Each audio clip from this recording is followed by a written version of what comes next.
Do you get nervous when you have to talk to motivated sellers?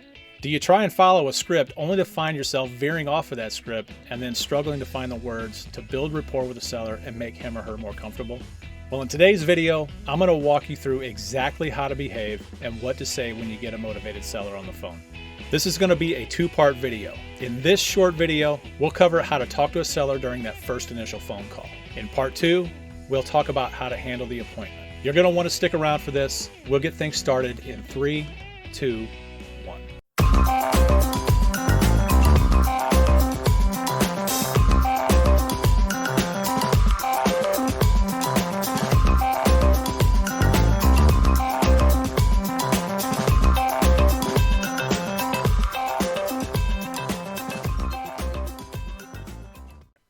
All right, guys, welcome to the channel. Before we dive into this too deep, do me a favor and like this video down below the description. And while you're there, go ahead and subscribe to the channel and then finally hit that notification bell to get alerted every time a new video gets posted. Okay, so you're not sure how to handle talking with motivated sellers for whatever reason. Maybe you're new in the business. Maybe you've never had any kind of formal sales training. Or maybe you're just an introvert who doesn't care for talking on the phone. I get it. I'm an introvert, and talking on the phone is one of those things that took me years of forcing myself to get on the phone with sellers in order to kind of come into my own. All right, the first thing I want to tackle is taking calls from motivated sellers. Or if they've left a voicemail or something like that, this would be calling them back. In either case, we're going to handle both scenarios in much the same way. We are going to be working from a script. If you're out there without a script and you're just winging it, and you don't have a particular agenda when these people call you, you're going to end up sounding like you don't know what you're doing. So the very first step in talking with these sellers on the phone is to build yourself a script. Now, I have a script that I use every single time I talk to a seller, and I don't veer off of it at all. But one thing I have incorporated into my script is this kind of deflection strategy. I know that sounds terrible, but if you're someone who doesn't like being on the phone in the first place, this can really help you feel more comfortable. So this strategy, this deflection strategy, is a blame game. And so what you do is you actually blame your partner, you blame your boss. This is a pretty common thing in this business. It's pretty common in sales, period. And if you're in our coaching program, you already know who to blame. Everybody gets to blame me. I'm totally fine with it. But what I mean by deflection is this.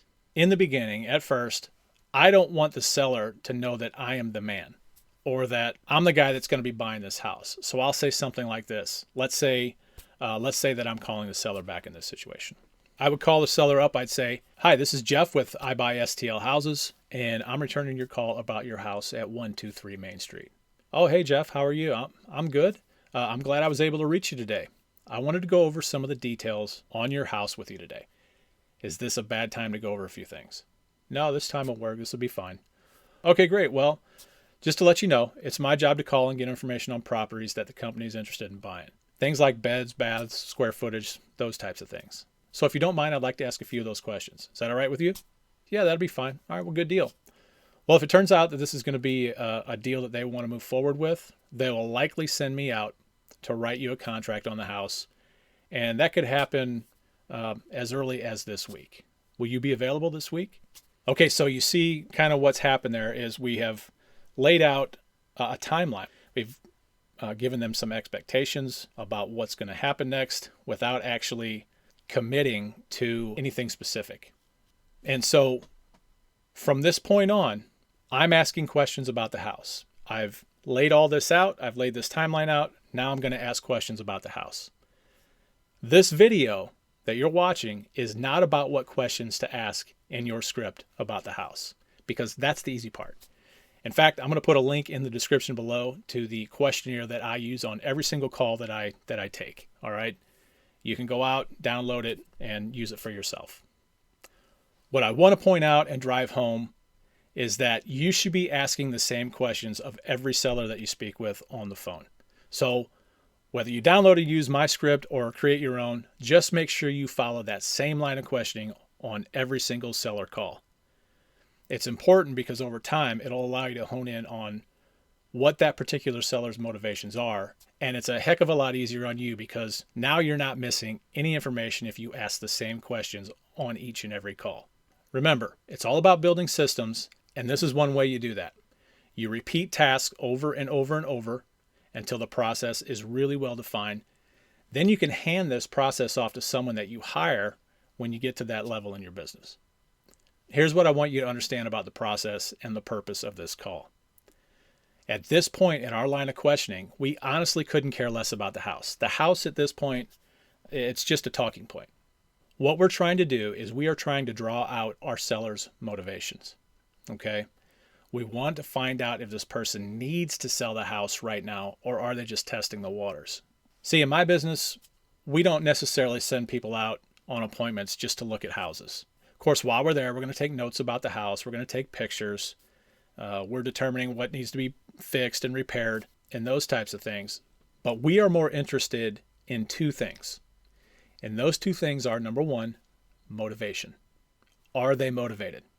And number two, what are their pain points? Why are they motivated?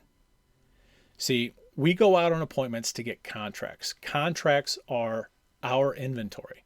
Just like an inventory of a taco stand is tacos, our inventory is contracts. You will struggle to get good terms on a contract if, number one, you are dealing with an unmotivated seller. And number two, if you don't understand the motivation behind their need to sell their house. You need to understand their pain points. You get paid by solving their pain points, plain and simple. So how we talk to sellers on the phone is how we're going to begin to lay out the framework for drawing out their motivation for selling. So what should you be doing on the phone in order to begin kind of guiding them down this path to spilling the beans about their true motivations? I'm going to go old school here, okay? This is so simple. It's been taught so many times. It's embarrassingly simple. The answer to this question is you ask questions. You ask a ton of questions, which is what you're already doing now if you're following your script, right? So that should be pretty simple. Do not, I repeat, do not make this phone call about you. The same rules apply when you go on an appointment as well. There is no faster way of turning a seller off than them having to listen to you drone on about yourself and your life. It's a big mistake. Don't do it. See, people have this natural tendency of needing to be heard and needing to be understood, especially if they're under some kind of duress or in a stressful situation. So if you just let your seller speak and he or she starts spilling the beans on the phone, you have 4 very specific duties at this point. Duty number 1 is to zip it. Be quiet. Let them speak. Number 2 is to listen intently and do not interrupt them. Number 3, you want to take copious notes. It would be incredibly embarrassing if you forgot this whole conversation because you didn't take notes. And memory doesn't work here. You got to take some notes. And finally, number 4, you have to actually care about what they're saying. You have to have some empathy. Put yourself in their situation and have some feelings, have some empathy for them. If you've done your job correctly here, you will have all the information you need to make a decision on whether or not your seller is truly motivated. All right, so let's go ahead and say that you've talked it all out. You've decided that the motivation does exist with that seller and you want to set an appointment to walk the house. There's going to be one last question that you need to ask your seller before you pencil in that appointment on your calendar. It's an incredibly powerful but simple question, and it's probably the most important question of all.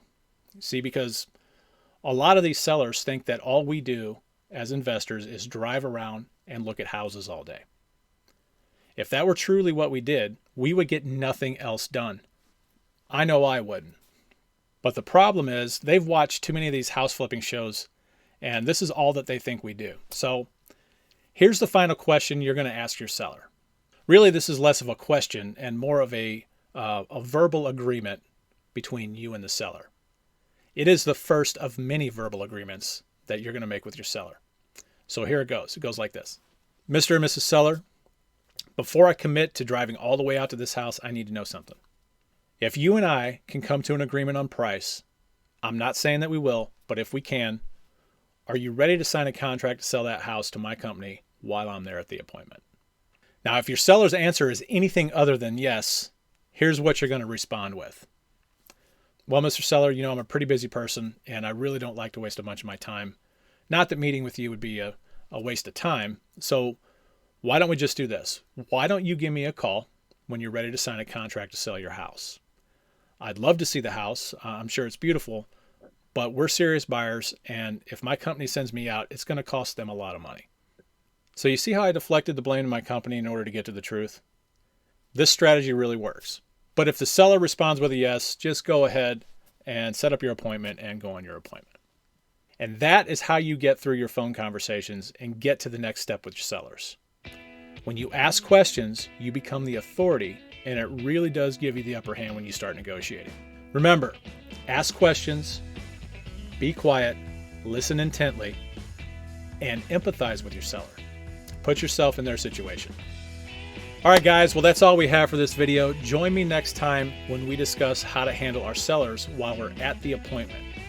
This is an art form that takes a while to master, okay? But it's no reason to avoid getting on the phone and setting up appointments right now. Now, jump down into the description of the video and go ahead and download the seller questionnaire that I provided. The link's down there in the description. While you're at it, why not join our Facebook group or take a look at some of the courses we have available on the website at sub2empire.com. Also, if you're someone looking to get into this business, check out our group coaching program. It can also be found at sub2empire.com. Thanks very much for joining me. We'll see you next time.